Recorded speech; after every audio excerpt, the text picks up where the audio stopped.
Hi പ്രിയ കൂട്ടുകാരെ, ഷിജ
ജീരകം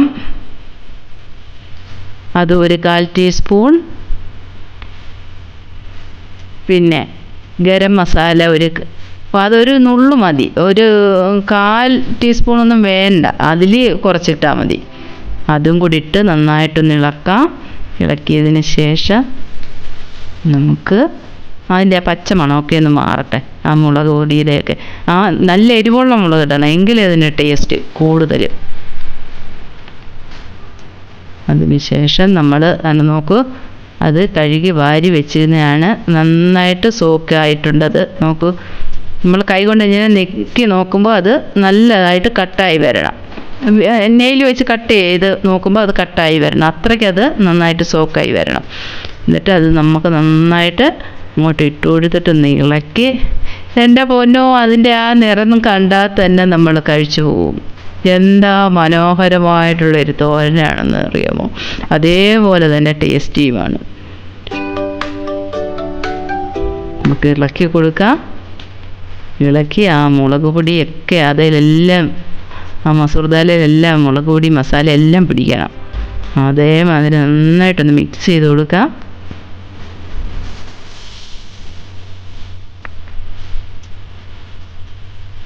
ഒന്ന് അടച്ച് വെച്ച് ചെറിയ തീയിൽ നമ്മളത് ഇടയ്ക്കിടയ്ക്ക് ഒന്ന് അടച്ച് വെച്ച് ഒരു മിനിറ്റ് കഴിയുമ്പോൾ ഒന്ന് തുറന്നിട്ടൊന്ന് ഇളക്കി കൊടുക്കണം. പിന്നെ വീണ്ടും അടച്ച് വെക്കണം. അങ്ങനെ അത് വേവിച്ചെടുക്കും. വെള്ളമൊന്നും ഒഴിക്കാനേ പാടില്ല. വെള്ളം ഒഴിക്കുകയേ ചെയ്യരുത്. ഒരു തുള്ളി വെള്ളം പോലും ഒഴിക്കരുത്. അതിലേക്ക് നമ്മുടെ കോക്കനട്ട് ആഡ് ചെയ്ത് കൊടുത്ത് ഒരു 1/4 കപ്പ് കോക്കനട്ട് ആഡ് ചെയ്തിട്ടുണ്ട്. അത് ഒന്ന് മിക്സ് ചെയ്യാം. മിക്സ് ചെയ്തിട്ട് ആ കോക്കനട്ട് അതിലേക്ക് ഒരു ലേശം മഞ്ഞൾപ്പൊടിയാണ് ആഡ് ചെയ്തത്. പിന്നെ സോൾട്ട്, ആവശ്യത്തിനുള്ള സോൾട്ട് ഇട്ട് കൊടുത്തു. പിന്നെ കായത്തിൻ്റെ പൊടി ഉണ്ടെങ്കിൽ ഒരു നുള്ള് ഒന്നിട്ട് കൊടുത്തേക്കണം. എൻ്റെ അടുക്ക കായത്തിൻ്റെ പൊടിയില്ല. ഞാൻ ആ ഗരം മസാല ഇട്ടില്ലേ, അതിൻ്റെ കൂടെ ഞാൻ ഈ പിന്നെ നമ്മളെ കായം ഇവിടെ ചൂടാക്കിയിട്ട് പൊടിച്ചതിരിപ്പുണ്ടായിരുന്നു. അത് ഒരു നുള്ളി ഞാൻ അതിൻ്റെ കൂടെ ആഡ് ചെയ്തിട്ടുണ്ടായിരുന്നു. നിങ്ങൾ കായപ്പൊടി ഉണ്ടെങ്കിൽ ലേശം ഇട്ട് കൊടുക്കുക. അല്ലെങ്കിൽ നമ്മൾ അച്ചാറിനൊക്കെ കായം പിന്നെ എണ്ണയ്ക്കകത്ത് ചൂടാക്കി, ഞാൻ നേരത്തെ ഒരു വീഡിയോയ്ക്കകത്ത് കാണിച്ചായിരുന്നല്ലോ, അതേ രീതിയിൽ നമ്മൾ കായം എണ്ണയ്ക്കകത്തിട്ട് ചൂടാക്കി എടുത്തിട്ട് നമ്മളത് ഇതിനകത്ത് ഒരു ലേശം ഒരു നുള്ള് മതി. ഒരു നുള്ളി കൂടുതലിട്ടാൽ ഒരു കയ്പ്പ് വരും. ഒരു നുള്ളിട്ടാൽ മതി. ഗ്യാസ് ഒന്നും ഉണ്ടാകാതിരിക്കാൻ വേണ്ടിയാണ് ഇതൊക്കെ ആഡ് ചെയ്യുന്നത്. എന്നിട്ട് ഇതേപോലെ ഇളക്കി നന്നായിട്ടത് ചിക്കി തോത്തിയെടുക്കണം. ചിക്കി തോത്തിയെടുക്കാൻ അതിനകത്ത് വെള്ളമൊന്നുമില്ല എങ്കിൽ തന്നെയും നമ്മുടെ കോക്കനട്ടിൻ്റെയൊക്കെ ആ ജലാംശം കണ്ടല്ലേ ഓരോന്നോരോന്നായിട്ട്. എന്നിട്ട് നമ്മളൊന്ന് എടുത്ത് നോക്കണം, അത് കുക്കായോ എന്ന് നോക്കണം. കുക്കായില്ലെങ്കിൽ ഒരു 5 മിനിറ്റ് കൊണ്ട് റെഡിയാവുന്ന കാര്യമാണ്. എല്ലാവരും ഒന്ന് ട്രൈ ചെയ്ത് നോക്കുക. വീണ്ടും നമുക്ക് അടച്ചു വയ്ക്കുക. ആ കോക്കനട്ടൊക്കെ ഒന്ന് വെന്ത് വരട്ടെ. അതിനുശേഷം നമുക്കെടുക്കാം. ആഹാ, എന്ത് മനോഹരമായിട്ടുള്ള ഒരു തോരനാണ്. മനോഹരവും ടേസ്റ്റിയുമായിട്ടുള്ള ഹെൽത്തിയുമായിട്ടുള്ള തോരനാണ്. എല്ലാവരും ഒന്ന് തയ്യാറാക്കി നോക്കുക. വീഡിയോ ഇഷ്ടമായാൽ ലൈക്ക് ചെയ്യാനും കമൻറ്റ് ചെയ്യാനും ഷെയർ ചെയ്യാനും മറക്കല്ലേ.